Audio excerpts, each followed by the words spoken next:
اللہ کے احکام کو ہیلا بازی کے ذریعے بدل دینا اور حرام کو حلال کرنا سخت گناہ اور ہلاکت کا سبب ہے۔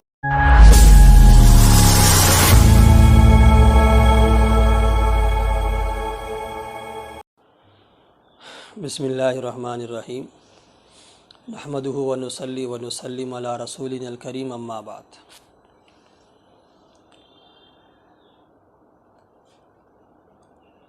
سب سے پہلے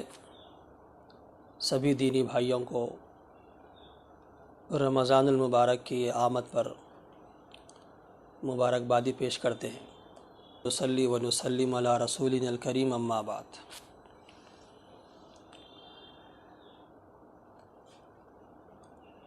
سب سے پہلے سبھی دینی بھائیوں کو رمضان المبارک کی آمد پر مبارکبادی پیش کرتے ہیں، اور اس کے بعد اللہ کا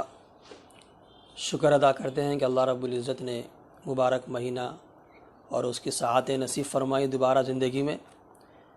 پھر دعا کرتے ہیں کہ اللہ تعالی ہم کو اس کی صحیح قدردانی اور اس کے حقوق کی ادائیگی کی توفیق نصیب فرمائے۔ یہ مبارک مہینہ قرآن کا مہینہ ہے، سب جانتے ہیں۔ عموماً مساجد میں تراویح کے نام پر مکمل قرآن سننے کا ایک رواج ہے، بلکہ وہ سنت ہے اور اس پر عمل ہے، اور تقریباً مساجد میں تراویح کے بعد یا تراویح کے درمیان یا دوسرے دن فجر بعد یا ظہر بعد جو کچھ تراویح میں قرآن سنا گیا تھا اس کا خلاصہ، تفسیر، وضاحت سنتے ہیں، سنانے کا معمول ہے۔ ضروری سمجھا گیا کہ ایک الگ سوا پارے کے حساب سے روزانہ ہم اپنے چینل کے ناظرین اور استفادہ کرنے والوں کی سہولت اور ضرورت کے لیے روزانہ سوا پارہ تراویح کے حساب سے، قرآن کے حساب سے اس کا خلاصہ اور اس کی وضاحت، مختصر تفسیر اور تشریح پیش کر رہے ہیں۔ سورہ بقرہ کی آیت نمبر 2 تا 5 سے یہ سبق ملتا ہے کہ اللہ تعالیٰ نے قرآن پاک کو ہدایت اور رہنمائی کے لیے اتارا ہے، اور ساتھ ہی یہ بھی فرمایا کہ اس کی بتائی ہوئی ہر بات 100% سچی ہے، مگر اس سے وہی لوگ فائدہ اٹھاتے ہیں اور ہدایت پاتے ہیں جو اللہ تعالیٰ سے ہر حال میں ڈرتے ہیں، غیب کی تمام باتوں پر ایمان رکھتے ہیں، مکمل آداب کے ساتھ نماز ادا کرتے ہیں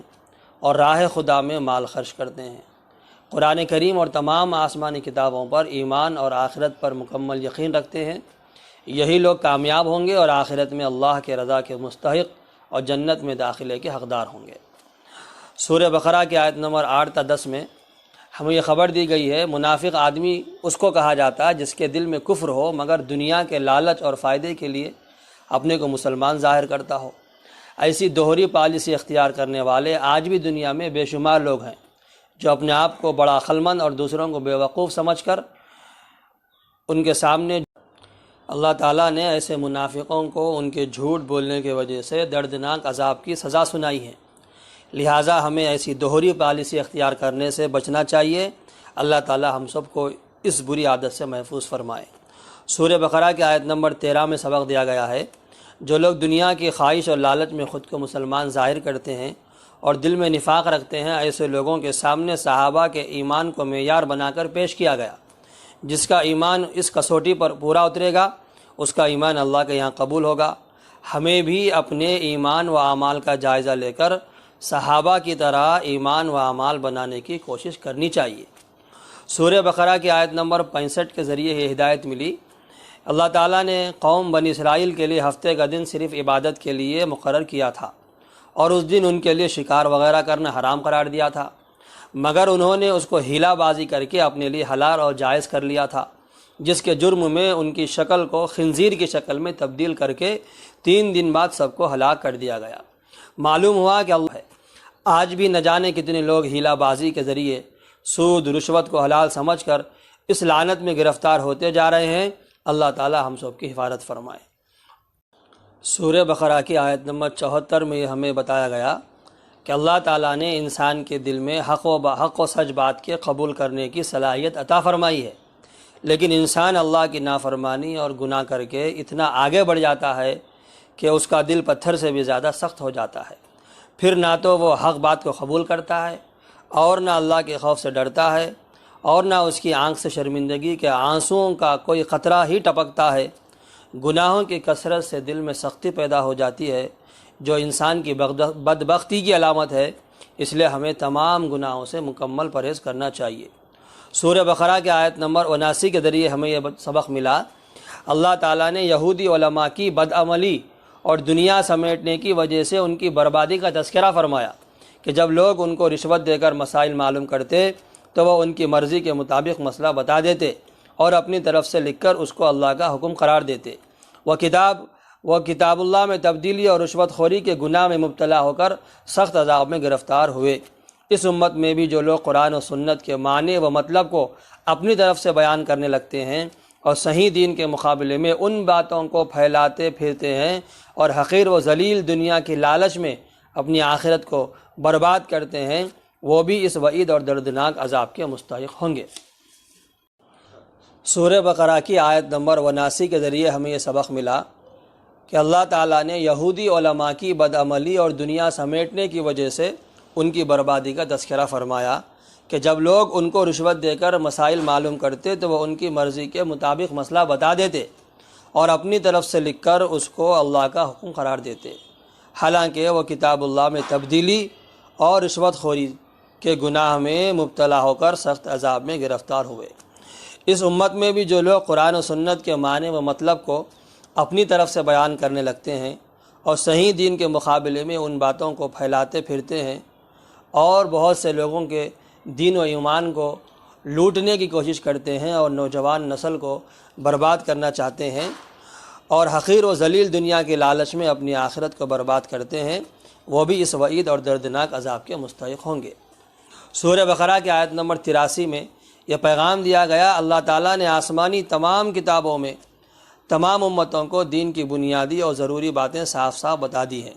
جن میں سے چند باتوں کا تذکرہ کرتے ہوئے فرمایا کہ اللہ کے سوا کسی کی عبادت نہ کرو، والدین، رشتہ داروں، یتیموں اور مسکینوں کے ساتھ اچھا سلوک کرو، عام لوگوں کو خیر اور بھلائی کی باتیں سکھاؤ، تمام آداب کی رعایت کے ساتھ نماز پڑھتے رہو اور زکوٰۃ ادا کرتے رہو۔ ان احکام پر عمل کرنا ہر مسلمان کے لیے لازم اور ضروری ہے۔ اللہ تعالی ہم سورہ بقرہ کی آیت نمبر 104 میں ہدایت دی گئی، یہودی حضور اکرم صلی اللہ علیہ وسلم کو اپنی طرف متوجہ کرنے کے لیے رائنا کہتے تھے، جس کے اصلی معنی ہے کہ آپ ہماری رعایت فرمائیے، لیکن یہود کی زبان میں یہ گستاخانہ کلمہ ہے جس کے معنی احمق، جاہل اور بیوقوف کے ہیں۔ یہودی گالی دینے کے لیے اس لفظ کو استعمال کرتے تھے۔ اللہ تعالیٰ نے مسلمانوں کو اس لفظ کے استعمال کرنے سے منع فرمایا، لہٰذا جن الفاظ کے دو معنی ہوں، ایک اچھے اور دوسرے برے، تو ایسے الفاظ کو استعمال کرنے سے بچنا چاہیے، غیر مناسب الفاظ کے استعمال سے بچنا چاہیے۔ سورہ بقرہ کی آیت نمبر 109 اور 110 میں یہ اہم بات بتائی گئی، اللہ تعالیٰ نے مسلمانوں کو لوگوں کی شرارتوں اور تکلیفوں پر صبر کرنے اور فوری طور پر بدلہ لینے کے بجائے معاف کرنے کا حکم دیا، اور ساتھ ہی نماز پڑھنے، زکوٰۃ دینے، نیک کام کرنے کی تاکید فرمائی۔ جب صحابہ کرام رضی اللہ عنہم نے اس حکم پر عمل کیا تو اللہ تعالیٰ نے ان کی مدد فرمائی۔ اللہ تعالیٰ اپنے وعدے کے مطابق دنیا میں بھی اچھے اعمال کی وجہ سے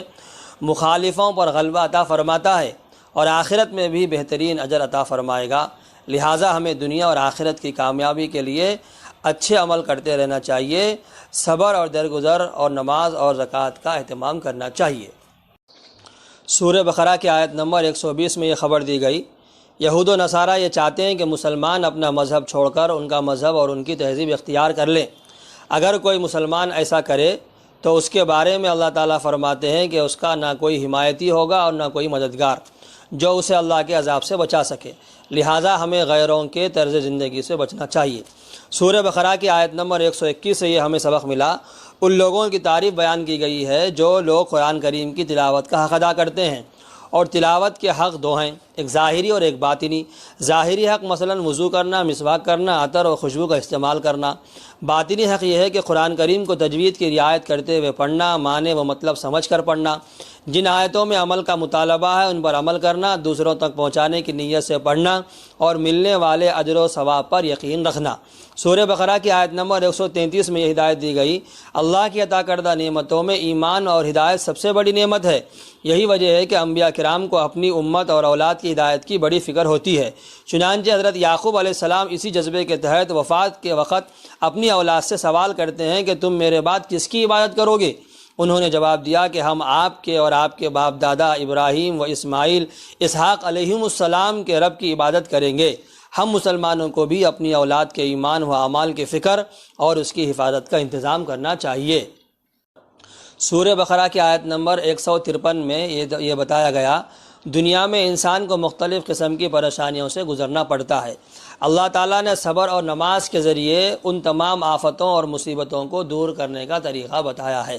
صبر کا مطلب یہ ہے کہ مسلمان مصیبت کے وقت اپنے نفس کو قابو میں رکھ کر اللہ کی عبادت و اطاعت میں لگا رہے اور تمام گناہوں سے اپنے آپ کو محفوظ رکھے، پھر تمام شرائط و آداب کی رعایت کرتے ہوئے نماز کے ذریعے اللہ کی طرف متوجہ ہو جائے تو بندے کو اللہ کا قرب حاصل ہو جائے گا۔ اس قرب اور اللہ کی نصرت و مدد کی وجہ سے اس کی ساری تکلیفیں دور ہو جائیں گی۔ سورہ بقرہ کی آیت نمبر 155 سے اس پیغام ملا، اللہ تعالیٰ اپنے بندوں کو دو طرح سے آزماتا ہے، کبھی تو دشمن کے خوف، فقر و فاقہ، جانی و مالی نقصان، پھلوں کی کمی، بیماری و پریشانی کے ذریعے آزماتا ہے، اور کبھی مال و دولت، آل و اولاد، عزت و راحت اور دنیاوی نعمتیں دے کر آزماتا ہے۔ اگر بندہ ان مصیبتوں پر صبر اور نعمتوں پر شکر ادا کرتا ہے تو اللہ تعالیٰ اس امتحان میں اس کو کامیابی کی خوشخبری سناتا ہے۔ اس لیے مومن بندوں کو مصیبت سے گھبرا کر شکایت کرنے کے بجائے صبر کرنا چاہیے اور اللہ سے بے شمار اجر و ثواب کی امید رکھنی چاہیے۔ سورہ بقرہ کی آیت نمبر 156 اور 157 سے یہ سبق ملا، اللہ تعالیٰ کے جو بندے رنج و غم کے موقع پر صبر کرتے ہیں اور شریعت کی حد میں رہتے ہیں اور شکوہ کرنے کے بجائے اس بات کا اقرار کرتے ہیں کہ ہم اللہ ہی کے بندے اور اسی کی ملکیت ہیں، اپنے مالک کے ہر فیصلے پر دل سے راضی ہیں،